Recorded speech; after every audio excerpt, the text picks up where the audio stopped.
Hello everybody, welcome back. Shalom, shalom. Good to be with you again today as we learn the 10th. We're up to the 10th Torah portion, the 10th Parashat Shavua of the Jewish Torah calendar. We are in Parasha Miketz, the Torah portion of Miketz. And it's an amazing parasha, and this week we're going to be focusing on chapter 41 of the book of Genesis and the 5 books of Moses. It is a remarkable Torah portion. Here we go. So what do we have? We have the king of Egypt, Paro, as we call him in Hebrew, or Pharaoh, dreaming. And he's dreaming here about 7 amazing, fat and handsome cows coming up from the Nile, and then some skinny, ugly cows coming up and swallowing the fat cows. We have a similar thing if you look down at verse 5 with 7 ears of grain. The same thing, healthy and good ears of grain, all is good, and then the next part of his dream, beaten up grains, and those weak, decrepit grain swallows up the good grain. Paro, or Pharaoh, is bothered by this. As it says at line 8, and I'll read in Hebrew, Vayahi vaboker, v'tipaem rucho. And it came to pass in the morning that his spirit was troubled. He calls all his wise men together, this king of Egypt, and they have nothing to help him with. He is troubled, and he wants an answer. Then suddenly the chief cupbearer, who until now had forgotten about Joseph, though he'd promised to remember him when he gets out of prison because Joseph had helped him, suddenly at verse 12, he remembers him. And it says, and there was with us a Hebrew lad, a Hebrew boy was with us down there in the dungeon. And Pharaoh, the king of Egypt, doesn't pause for a second. No matter that we're talking here about a prisoner in the dungeon, the lowest of low, the man is troubled. And he hears about a man with a talent, and he immediately rushes him out of the dungeon and into the king's quarters in order to receive help. Joseph, of course, we learn a great deal from him. Straight away he says, here is the dream. Joseph says, I'll listen to your dream, but it is not I. It is not I. It's God who will give you the answer. It is God that will bring peace to Pharaoh. That's it. Verse 16. Pharaoh then breaks in to a huge long description of these dreams again. We get a repetition here. But then Joseph says to Pharaoh at verse 25, chapter 41, and Joseph said to Pharaoh, Pharaoh's dream is one. What God is doing, he has told Pharaoh. And again, verse 28, it is this matter that I have spoken to Pharaoh, what God is about to do. What's interesting here is that, think about Joseph's story. He grows up with his brothers. Great challenges he's had. Jealousy in the family. He's sold into slavery. He ends up in Egypt. He ends up being teased by Potiphar's wife. He ends up in prison. Much longer than perhaps he should have. He was not remembered there by the cupbearer. And then he comes out in the craziest of circumstances. We're going to see now a rags to riches story. And still, he's as humble as anything. Maybe prison, maybe this difficult journey has made him humble. Much more so than when he was, as we discussed last week, when he was very descriptive and very out there with his brothers and describing the dreams of them bowing down to him. But here he is, and he gives all the thanks to God.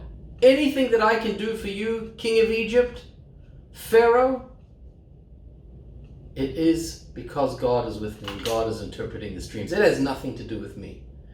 Now, if you don't think that things that you say can be copied, that things that you do sets a personal example, at line 38, we see already Pharaoh starting to jump on this idea that there is a God.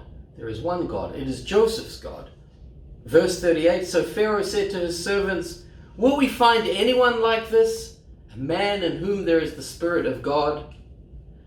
And Pharaoh says to Joseph,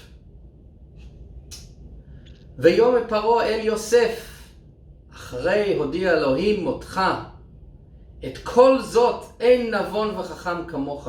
No one has the understanding and is as wise as you, he says to Joseph, because God has let you know all this. So we now have the king of Egypt, Pharaoh, following in those spiritual, believing footsteps of Joseph. It's a remarkable thing.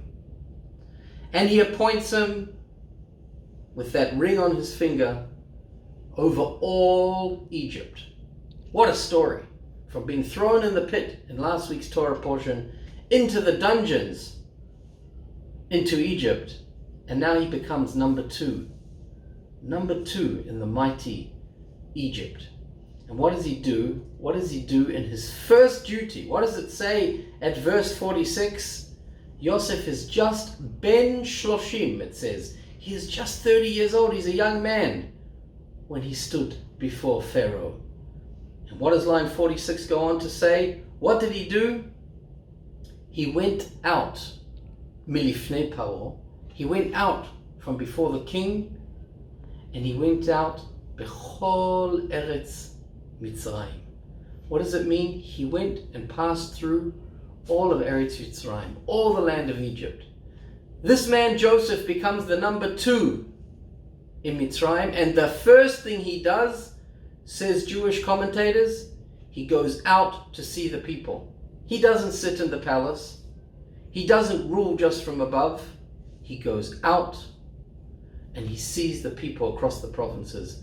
And this, my friends, is a remarkable lesson. There are a whole range of lessons from this week's Torah portion, some of which we've covered here.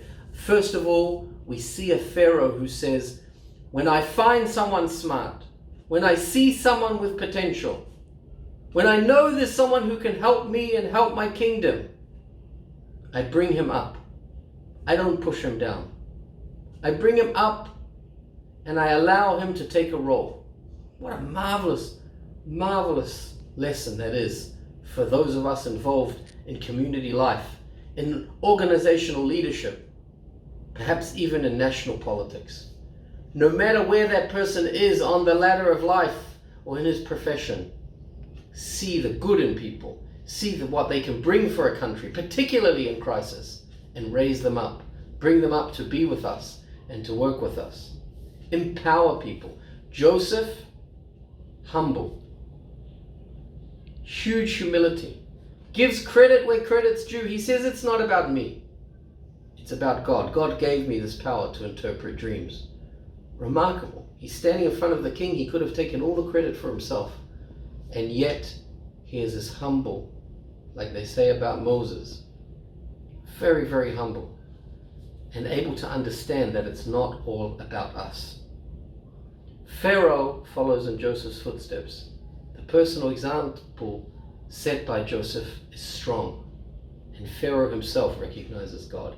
And finally, when you take a leadership position, when you begin to lead a people, an organization, a community, a project, go out and explore. Meet the people. Come down to the level of the people. Get off your horse. Step out of your chariot and be one with the people. Get to know them. Explore. Listen. And then you can lead. And then you can lead a people through crisis and through good times and through great times. My friends, those are the lessons this week from the Torah portion. I wish you only good in the leadership roles that you take on, that we all take on. And you should have a Shabbat Shalom, a good Sabbath, and blessings from Jerusalem to you all around the world. All the best.